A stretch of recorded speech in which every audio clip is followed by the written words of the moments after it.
प्रिय मित्रों, नमो नमः। मैं हूं संजय मौर्य और संस्कृत कौमुदी में आप सभी लोगों का हार्दिक स्वागत करता हूं।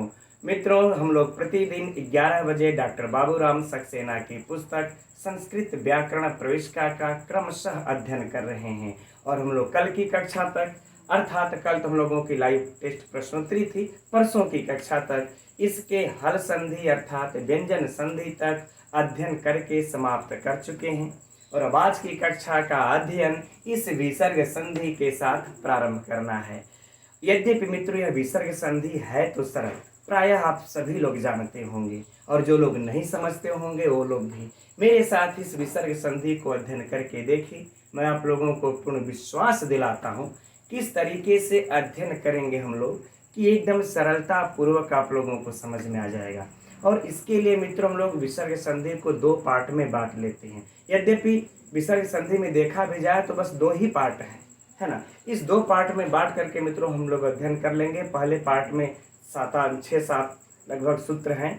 इन सूत्रों को मित्रों हम लोग करके अध्ययन अगर समझ लेंगे तो बाकी दूसरा वाला पार्ट अपने आप ही समझ में आ जाएगा। दूसरे वाले भाग में विसर्ग आने पर क्या क्या करना है, एकदम सरलता से मित्रों ट्रिक के साथ।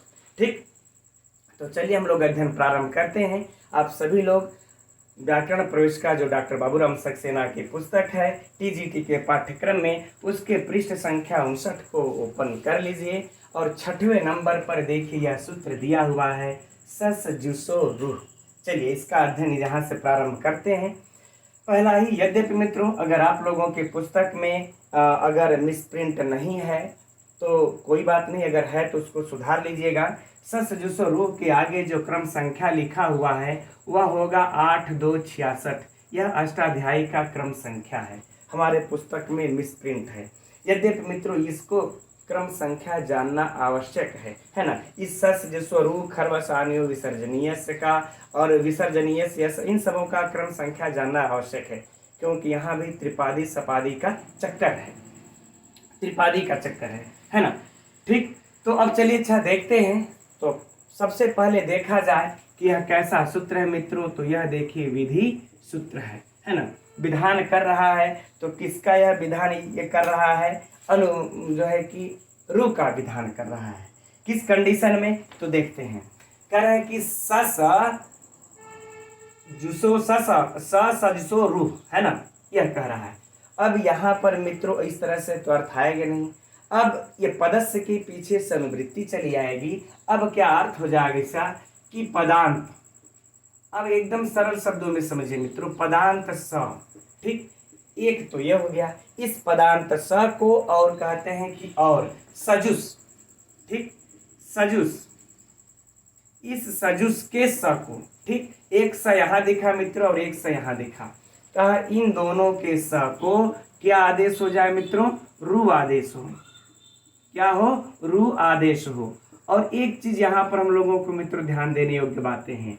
सामने किसी कंडीशन को रखा नहीं जा रहा है कि पर में क्या होना चाहिए। ऐसा कुछ सूत्र में भी नजर तो आ रहा है क्या, नहीं आ रहा होगा, है ना। बस सीधे सीधे कह दिए कि या तो पदांत सकार हो, है ना, वो भी सकार हो, ऐसा वाला गंतव्य सकार, तो उसको पदांत होना चाहिए। और यहाँ पर मित्रों पार्टिकुलर सिर्फ सजुस को ही बोले हैं कि सजुस के स को भी रू आदेश हो। ठीक, चलिए अब उदाहरण में देखते हैं मित्रों हम लोग उदाहरण को रामस। अब रामस से प्रारंभ करते हैं। यद्यपि मित्रों आप लोगों हम लोगों के ये बाबूराम सक्सेना में खरवसान्यो विसर्जनीय को भी इसमें इन्होंने जोड़ रखा है ना, लेकिन हम लोग अलग अलग करके अध्ययन करते हैं। अब देखिए यहाँ पर क्या हो जाएगा मित्रों, रामस। ठीक, ये बन गया रामस धन। अब मान लेते हैं पठती रहे चाहे ना रहे उसका क्या फर्क पड़ता है, क्योंकि सामने की कंडीशन को यह कोई रखता ही नहीं है कि पर में कोई कंडीशन भी होना चाहिए। ठीक, अब मित्रों देखिए रामस क्या है, हमारा पद बन गया है। क्यों, क्योंकि हम जब सु आदि की उत्पत्ति यहाँ पर कर चुके हैं मित्रों, तो रामस पद बन ये चुका है, जो कि हम लोग सिद्धि करते हैं सु और जस सम अम और सस से लगा करके। तो रामस हमारा अब बन गया पद। तो यह पदार्थ हुआ और अंत में क्या है मित्रों, सकार। अब मिल गया। तो अब हम लोग इसको ये क्या हम लोग अब कर लेंगे रामर, राम रू कर लेंगे। यह मित्रों नियम है ना। रू इस प्रकार से पहले लिखा जाता है यह किस सूत्र से हो जाएगा, इसको यहाँ पर एकदम नोट कर लीजिए मित्रों, सस जुसो रू से, है ना, सस जुसो रू से। आ गई बातें समझ में, सस जुसो रू से यहाँ पर जो है कि रू आदेश हो गया। अब यहाँ पर रूकार में जो उत है मित्रों उपदेशीय अनुनासिक इत से उसकी इत संज्ञा हो करके क्या बच जाएगा, रामर। क्या बच जाएगा, रामर। आगे बातें समझ में। अब देखिए यहाँ पर हम लोगों का, अब हम लोगों को रामर तो कहीं दिखता भी नहीं है।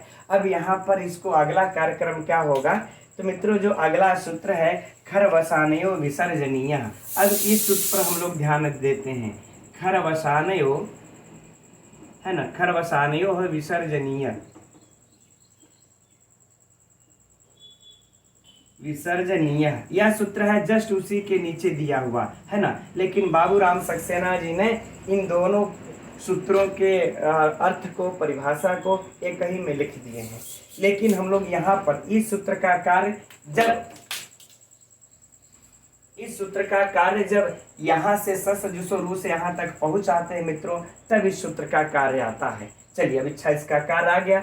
अब यह सूत्र क्या कहता है, देखिए, कह रहे कि खर अवसान योग विसर्जनीय, कह रहे दोनों को लेकर, या तो पर में खर हो या तो फिर अवसान हो, पर में क्या हो, खर हो या तो फिर अवसान हो। तब कह रहे हैं इस र को क्या कर देगा मित्रों, विसर्ग कर देगा, विसर्जनीय अर्थात विसर्ग। ठीक, आ गई बातें समझ में मित्रों। फिर से इसको देख लेते हम लोग। कह रहे हैं इस पदांत, यह भी हम लोगों को इंक्लूड करना पड़ेगा।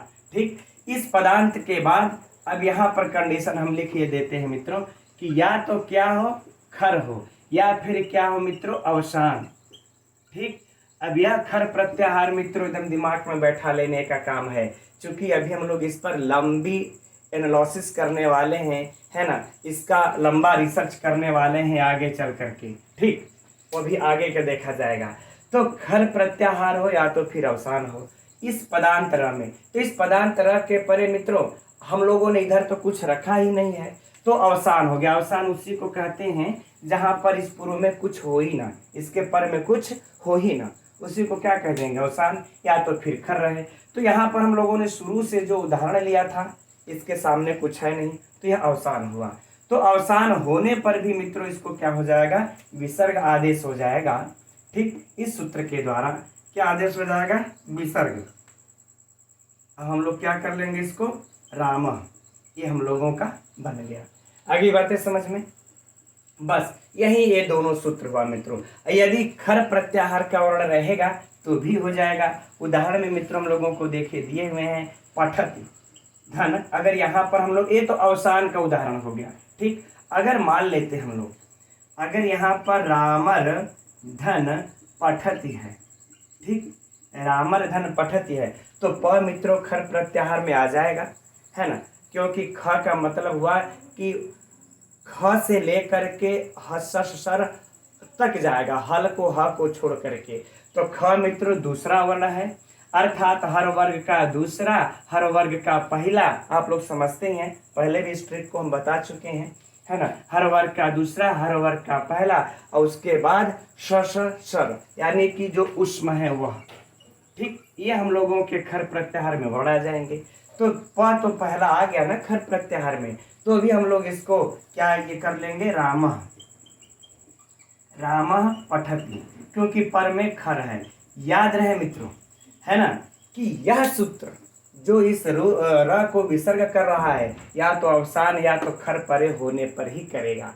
यदि न खर है न अवसान है, यहाँ पर कोई और ही वर्ण आ गया, मान लेते हैं रामा के बाद यहाँ पर अगच्छति आ गया, आगच्छति आ गया, ठीक, तब कंडीशन बदल जाएगा। ये मित्रों इस विसर्ग संधि का, इसी को हम कह रहे थे कि दूसरा पार्ट है।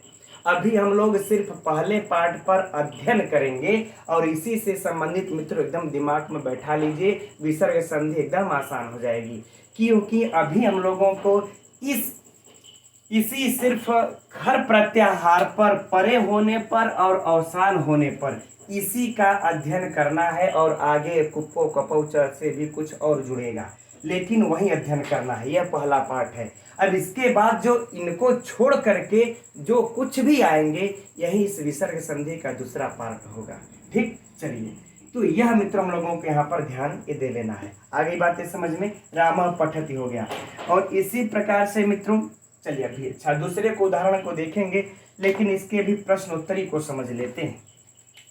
अगर यह दे दे मित्रों परीक्षा में रामस सकार को जो यहाँ पर रुत्व हुआ है किस सूत्र से हुआ है, तो सजुसो रू से हुआ है, राइट। अब रामर में अगर परीक्षा में पूछ दिया जाए इस र को विसर्ग यहाँ पर किस सूत्र से हुआ है, तो मित्रों खरवसानियों विसर्जनीय से हुआ है। ठीक, अब अगर मान लेते हैं यह भी दे करके पूछ दे रामर धन पठति, यहाँ पर रामः पठति यह किस सूत्र से र को विसर्ग हुआ है, तो भी मित्रों खरवसानियों से हुआ है, क्योंकि या तो अवसान रहे या तो फिर परे खर प्रत्याहार रहे, दोनों कंडीशन में यह पदांत पर काम कर जाएगा। हो गया मित्रों समझ में। अच्छा, अब इसका मित्रों जो यह दूसरा उदाहरण जो दिया हुआ है, दूसरा उदाहरण तो अत्यंत सरल है। दूसरे उदाहरण में तो कुछ समझना ही नहीं हम लोगों को, लेकिन तो इसको भी देख लेते हैं। यह देखिए रहा सजुस, सजुस रहा।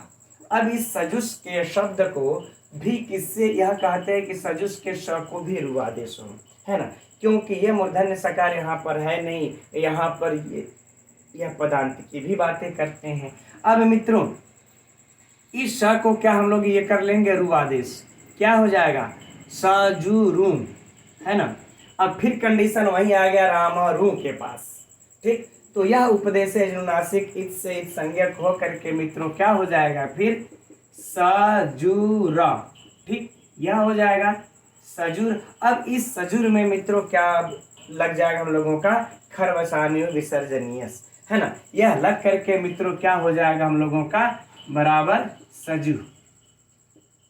ठीक, ये हम लोगों का सिद्ध हो जाएगा। आगे बातें समझ में। यही दो उदाहरण मित्रों हम लोगों को इसके प्राप्त होते हैं।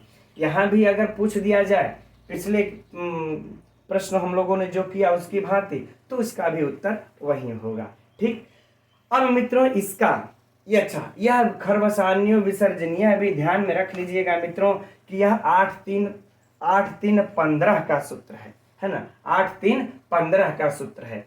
ठीक, चूंकि अभी हम आप लोगों को वहां पर ले जाएंगे, ठीक है ना। चलिए अब हम लोग विसर्जनीय से सह सूत्र पर चलते हैं। इस सूत्र पर तो अब अगला सूत्र है मित्रों विसर्जनीय से सह। यद्यपि मैंने इस खरवसानियों जो दूसरे नंबर का जो सूत्र है उसको हमने यहाँ लिख दिया है, और फिर अब हम लोगों का विसर्ग संधि में अब पृष्ठ संख्या पलट लीजिए आप लोग, पृष्ठ संख्या 60 पर पहला सूत्र है विसर्जनीय से सह। इसको भी हम इसलिए रहने ये दे रहे हैं इसको भी, क्योंकि अभी इन सूत्रों को समझने के लिए सबकी आवश्यकता पड़ेगी। ठीक, तो चलिए अब हम लोग विसर्जनीय से सह को देखते हैं। ठीक, यह सूत्र क्या कह रहा है, यह कह रहा है कि विसर्ग को, यह भी बिल्कुल सरल सा सूत्र है मित्रों, है ना, कि विसर्ग को, यहाँ पर विसर्ग है, ठीक ये वाला, है ना, कि इस विसर्ग के परे यदि कोई खर प्रत्याहार का वर्ण हो, विसर्ग के परे यदि कोई खर प्रत्याहार का वर्ण हो, तो इस विसर्ग को मित्रों क्या आदेश कर देगा श। ठीक, अब देखिएगा, अब आप लोग कंफ्यूज हो रहे होंगे कि ये कर रहा है सा को रू, और इसने किया रू को विसर्ग, और इसने फिर विसर्ग को अब कर दिया सा। ये क्या चक्कर है यार, है ना, कंफ्यूज हो रहे होंगे। खैर चलिए, अब फिर जब सा पाएगा तो सा को भी यह रू करने चलेगा। खैर चलिए, अब हम लोग पहले इसका उदाहरण देख लेते हैं, तब इस पर चर्चा होगी। तो उदाहरण में मित्र हम लोगों को क्या मिलता है, हरि धन चरति, जो पुस्तक में दिया हुआ है उसी को देखते हैं। ठीक, हरि धन चरति, है ना।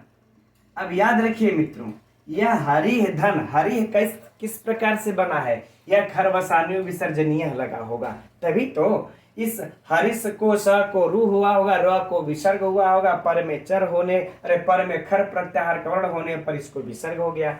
अब देखिए, अब इस विसर्ग को अब यह क्या आप कर देगा विसर्जनीय से सह। आइए, विसर्जनीय से सह के द्वारा हम लोग इसको क्या आप कर देंगे स, इस विसर्ग को स धन चरति, राइट। अब यह प्रक्रिया किस सूत्र से हुई है मित्रों, इस विसर्जनीय से सह से।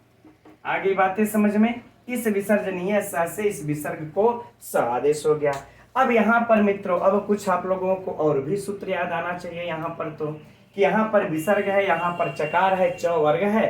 तो हम लोगों ने जो व्यंजन संधि में जो पहला सूत्र पढ़ा था उसका भी याद आना चाहिए, स्तो हिश्चुनाश्चु, कि सकार दंतव्य सकार और तकार के बाद यदि तालव्य सकार और चकार आता है तो इसको जो है कि ये तालव्य सकार हो जाता है ना। तो चलिए अब यहाँ पर इसको हम लोग क्या आप कर लेंगे, तालव्य सकार। तो तालव्य सकार हो जाएगा मित्रों, तो क्या हो जाएगा, हरिश धन चरति। और यह प्रक्रिया किस सूत्र से हुई है मित्रों, स्तो हिश्चुनाश्चु सूत्र से। याद रख लीजिए यह भी सूत्र यहाँ पर प्रवृत्त होगा, सीधे नहीं मार देना है। यद्यपि बाबूराम सक्सेना में मित्रों आप लोगों को इस प्रकार से नहीं मिलेगा, इस प्रकार से इसमें का प्राय किसी भी किताब में आप लोगों को ऐसे प्राप्त नहीं होगा, है ना। अब हरिश धन ये चरती, अब मिला देंगे हम लोग इसको मित्रों, तो क्या बन जाएगा हम लोगों का, हरिश चरती, हरिश चरती। अब बताइए यहाँ पर कोई समस्या आप लोगों को नहीं होनी चाहिए, हम समझ रहे हैं। अब आप लोगों को यह क्लियर हो गया होगा, हरिश ये चरती। अब इसी का मित्रों आगे अपवाद की भी वर्णन करते हैं, वासरिका, जो जस्ट इस विसर्जनीय से सूत्र के नीचे दिया हुआ है ना। लेकिन उस वासरिक को देखने से पहले हम लोग थोड़ी सी चर्चा इन तीनों सूत्रों पर कर लेते हैं, फिर वासरिक को हम लोग देख लेंगे, वह भी अपवाद है छोटा सा, ठीक। अब मित्रों अगर देखा जाए इनके क्रम संख्या को, तो यह हमने कहा कि 8 2 66 का सूत्र है, और अब इस पे क्रम संख्या पर अगर डाल लिया जाए मित्रों तो यह जो है कि 8 3 15 का सूत्र है। यह कितना है, 8 3 15 का अष्टाध्यायी में, अर्थात 8वां अध्याय है ना, तीसरा पाद 15वां सूत्र। अब विसर्जनीय से सह पर भी दृष्टि डाल लें। यद्यपि मित्रों हो सकता है आप लोगों के पुस्तक में खराब असानियो लिखा हो, मिस प्रिंट है मेरे में, है ना, लेकिन खरवसानियो होगा, हो सकता है आप लोगों में भी मिस प्रिंट हो, है ना। चलिए कहीं कहीं खराब असानियो भी दिखता है, खैर छोड़ देते हैं उस मुद्दे को, हम लोग सीधे सीधे अपने पॉइंट पर चलते हैं। यह देखिए 8 3 15 का सूत्र है। अब विसर्जनीय से सह पर हम चलते हैं। विसर्जनीय से सह में अगर देखा जाए मित्रों तो यह जो है कि 8 3 34 का सूत्र है, 8 3 अष्टाध्यायी में 8 3 34 का सूत्र है ना। अब 8 3 34 का सूत्र, यह देखिए 8 2 66 का सूत्र, देखिए 2 66 3 15 3 34, अर्थात पहले यह ससजुसो सूत्र आया है अष्टाध्यायी में, फिर यह आया है 3 15, फिर 3 34 विसर्जनीय से सह आया है। अर्थात मित्रों कुल मिला जुला करके देख लिया जाए तो तीनों सूत्र त्रिपादी के हैं। अब तीनों सूत्र के हम लोग कार्यों पर भी एक दृष्टि डाल लेते हैं, ठीक। यह सूत्र ने क्या किया, इस सूत्र ने किया है पदांत स को सजुस को रुवादेश, ठीक। इस तरह से यहाँ पर देखते हैं हम लोग, देखिए यहाँ पर इसने पदांत स को हम नहीं लिखते हैं, स को क्या कर दिया, इसने रू आदेश कर दिया। किसने, इसने, स सजुसो रू ने किया। अब इसी स को रू को इसने क्या किया है, रू को मित्रों इसने क्या किया, विसर्ग आदेश किया, ठीक। और फिर इसने क्या किया, विसर्जनीय से सह ने क्या किया, इस विसर्ग को स आदेश किया। यानी हम जहां चले थे, जहां से चले थे वहीं पर आकर के रुक गए। अब आप लोगों के दिमाग में यह प्रश्न भी आना चाहिए कि तब तो फिर इस सकार को अब फिर यह ससजुसो रू इसको रू आदेश कर दे, है ना। करने चाहिए कि नहीं करना चाहिए। ध्यान दीजिए कि जब इसको सकार यहाँ पर आदेश हो गया, है ना, जैसे जो कंडीशन हम लोगों के यहाँ पर हरिश धन चरति में प्राप्त हुई थी, तो यह हरिश क्या है मित्रों, पद है कि नहीं है, हरिश तो पद ही है। तो फिर यह पदांत स को रू आदेश कर रहा था तो ससजुसो रू को लागू होना चाहिए। अब फिर यह स को रू आदेश करेगा, ये खरवसाने आकर के रू को विसर्ग, फिर ये विसर्ग को स, तो मित्रों इस दृष्टि से देखा जाए तो चक्र तो चलता ही जाएगा, यह रुकेगा कब। तो देखिए इसका फिर वही चक्कर आ गया मित्रों त्रिपादी का। कौन सा चक्कर आ गया, त्रिपादी का। ये विसर्ग संधि हो मित्रों, चाहे स्वर व्यंजन संधि हो, बिना त्रिपादी के चक्कर को समझे हुए ये मन की भ्रांतियां नहीं दूर हो सकती। हो सकता है शायद आप लोगों का कभी दिमाग इन चक्रों पर न गया, है ना, लेकिन आज हम समझ रहे हैं कि अब चला गया होगा। तो इसका निवारण क्या है मित्रों, सीधी सी बात है, इसका निवारण यही है कि यह वाले जो हमारे सूत्र हैं, है ना, यह त्रिपादी में भी हमने पहले भी चर्चा कर रखी है कि इस सूत्र के प्रति यह असिद्ध होगा, इस प्रतीक इसके प्रति यह सिद्ध होगा। अर्थात इसके किए गए कार्य को यह नहीं मानेगा और इसके किए गए कार्य को यह नहीं मानेगा और यह भी नहीं मानेगा, है ना। तो जो विसर्जनीय से सह, चूंकि यहाँ पर 8-3-34 पर आया है, तो यह जो सकार किया है तो इसके सकार किए गए कार्यों को यह ससजुसोरु नहीं मानेगा, क्योंकि इसकी दृष्टि में यह असिद्ध है कि मैं तुम्हारे किए गए कार्य को नहीं मानता, है ना, मैं तुम्हारे किए गए कार्य को नहीं मानता। यही नहीं, यह ससजुसोरु इस खरवसानु विसर्जनीय के भी कार्य को नहीं मानता। वो कह रहा मैंने स कर दिया, मेरा काम खाली, तुमने विसर्ग किया, मैंने नहीं मानता। इसने कहा, फिर आगे कहा कि हे विसर्जनीय से सा, तुमने भी उस विसर्ग को सकार किया, मैंने नहीं मानता। तो जब हम मानेंगे ही नहीं तो फिर हम सकार को रू करने क्यों जाएंगे, क्योंकि हमने एक बार रू कर चुका हूं। मैं तुम्हारे किए गए कार्यों को नहीं मानता, मैं तुमको असिद्ध मानता हूं, तुम्हारा कोई, हमारे दृष्टि में तुम्हारा कोई वजूद नहीं, तुम्हारा कोई औचित्य नहीं। ठीक, तो इसलिए मित्रों हमारा यह क्रम टूट जाता है। इसलिए हम यहाँ पर आकर के हरिश के बाद जो ये चलति पद आता है, यहाँ पर हम जो है कि सस जुसो रू न लगा करके हम लगाते हैं, इस्तो स्टनाश्चु लगा करके हम यहाँ पर सकार कर लेते हैं। मित्रों आप होंगे, आपके जान पहचान वाले होंगे, आपके मित्रगण होंगे जो संस्कृत टीजीटी पीजीटी इत्यादि की तैयारी कर रहे होंगे, उनसे पूछिएगा कि बताओ कि ये हरिश धन चरति, और यहीं पर था मित्रों, है ना, राम धन पठति वाला जो सिद्ध किए थे हम लोग। तो कहा था ना, इस सकार को फिर इस ससजुसो रू से रू क्यों नहीं हुआ, क्यों यहाँ पर हमने इस्तो स्टनाश्चु लगा करके हरिश ये चरित्र सिद्ध कर लिया। क्या कभी आपके दिमाग में यह प्रश्न आया? और अगर नहीं आया है तो तब तो उसका समाधान आप लोग खोज लिए ही होंगे। अगर नहीं आया होगा तो आज मित्रों इसका समाधान यह भी ये कर लीजिए, क्योंकि यह त्रिपादी से हुआ है, इसके पर में विसर्जनीय से हुआ है, इसलिए इसके कार्य को यह नहीं मानता। नहीं तो आप कभी अपने ग्रुप में डिस्कशन करके मित्रों देखिएगा, जब वह नहीं मानेगा तो आगे तो हमारा इस्तो वही है, उसको तो हम लगाएंगे ही लगाएंगे। आगे बातें समझ मित्रों, तो हम समझ रहे ये प्रक्रिया आप लोगों को अब सिद्ध हो चुकी है।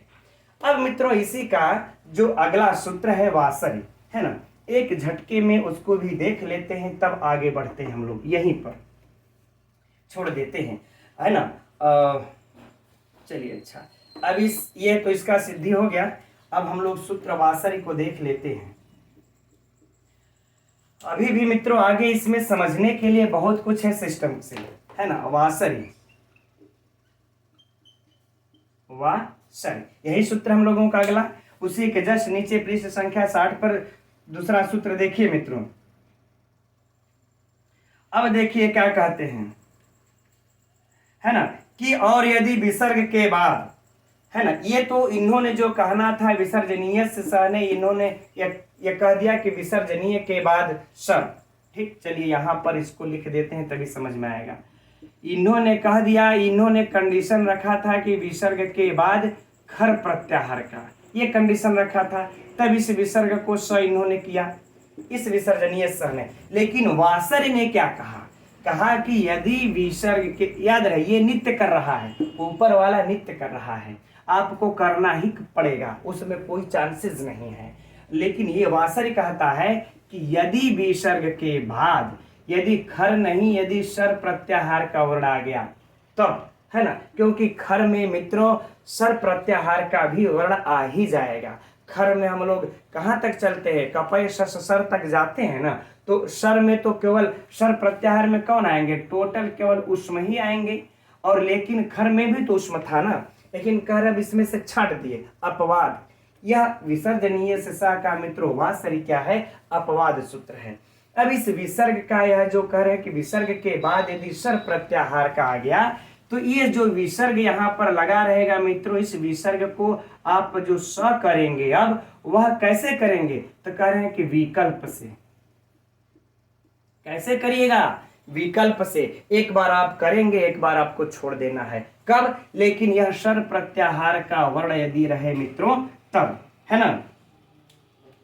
ठीक, अब देखिए विकल्प से स आदेश होगा, एक बार यह जो है कि यही रह जाएगा। अब देखते हैं हम लोग इसके उदाहरण को। उदाहरण में मित्रों हम लोगों को क्या मिलता है, हरि धन शेते, बाकी शेष उदाहरण मित्रों आप लोग देख करके उसका अभ्यास कर लीजिएगा, प्रैक्टिस ये कर लीजिएगा। ठीक, चलिए, हरे धन शेते, है ना। अब देखिए यहाँ पर हरि धन सेते, यहाँ पर मित्रों था हरि धन चरती। चरती में च हमारा जो था वो खर प्रत्याहार का था। कहाँ का था? खर का था। इसलिए हमने यहाँ पर नित्य किया। यह याद कर लीजिए, अगर परीक्षा में पूछ दे कि कौन सा सूत्र नित्य विसर्ग करता है ना, नित्य विसर्ग को सकार करता है, तो इसको लगाइएगा। यह वासरी क्या करता है? यह वासरी विकल्प से करता है। ठीक, तो कह रहे अब यहाँ पर हमको मित्रों सकार मिला जो कि किसका है? शर प्रत्याहार का वर्ण है ना, शश सर। तो यह तीनों, बस तीन ही तो बचते हैं, तीनों सकार, है ना। तो इसको हम क्या कर लेंगे? विकल्प से सकार लगा लेंगे, है ना। जब विकल्प से सकार लगा लेंगे तो चलिए पहले हम लोग इसको सकार कर ही लेते हैं। हरिश धन शेते, यह यहाँ पर सकार किस सूत्र से हुआ मित्रों? है ना, यहाँ पर यह तो एक बार करेगा, एक बार नहीं करेगा। चलिए अच्छा पहले इसको सिद्ध करते हैं। हरिश धन सेते, अब यहाँ पर हम लोगों का कौन सा नियम काम कर रहा है? याद कीजिए, यहाँ पर हमारा अब इस्तो काम कर रहा है, और फिर इस सकार के परे सकार होने पर, दंतव्य सकार को होने पर मित्रों यहाँ पर हम क्या कर देंगे? हरिश सेते। ठीक, हरिश सेते। आगे बातें समझ में। अब एक बार यह नहीं करेगा, इन्होंने कह दिया कि विकल्प से, तो एक बार जब मित्रों होगा तो हम लगा लेंगे इस विसर्जनीय से हम लगा लेंगे हरिश धन सेते। लेकिन जब ये नहीं करेगा तब क्या होगा? तो बस हरे का विसर्ग ही रह जाएगा, और हमारा क्या हो जाएगा? हरि शेते। तो यह मित्रों इसका दो उदाहरण हम लोगों को बन जाता है। एक तो बन जाता है हरि शेते, और एक बन जाता है हरीश शेते। तो यह परीक्षा के लिए मित्रों तैयार रहिए कि हरि धन शेते जब उदाहरण में रखे, कौन सा? हरि धन शेते जब उदाहरण में रखे, तो हम लोगों को हरि शेते और हरीश शेते यह दोनों मारना है विकल्प में अगर हो तो। लेकिन यदि कहीं यहीं हरि धन चरती रख दिया, यहाँ पर मित्रों यह खर प्रत्याहार का वर्ण है च, तो सिर्फ एक ही बनेगा हरीश चरती। अगर शर प्रत्याहार का वर्ण आए तो मित्रों यह दो बनेगा। एकदम दिमाग में हम लोगों को बैठा लेना है कि अगर शर प्रत्याहार का वर्ण आ गया तो यह हम लोगों का दो बन जाएगा, और जब खर प्रत्याहार का वर्ण आ गया तो एक बन जाएगा। अब आगे बातें समझ में मित्रों। तो यह देखे रहा चार सूत्र। अब इसके बाद देखिए विसर्ग के बाद आगे कुपौ कपौ च आएगा। अब इसके आगे मित्रों आप लोगों को अभी हम अब थोड़ी सी हम आप लोगों को गहराई में लेकर जाना चाहेंगे। कहाँ पर? जहां पर यह खर प्रत्याहार के परे मित्रों होने पर उसमें से भी सर को छाड़ दिया गया। अब फिर आगे कुप्पो कपौ आएगा, उसमें से भी विसर्ग के पर में होने पर क ख प फ को फिर छाड़ दिया जाएगा। तो बचेंगे कितने?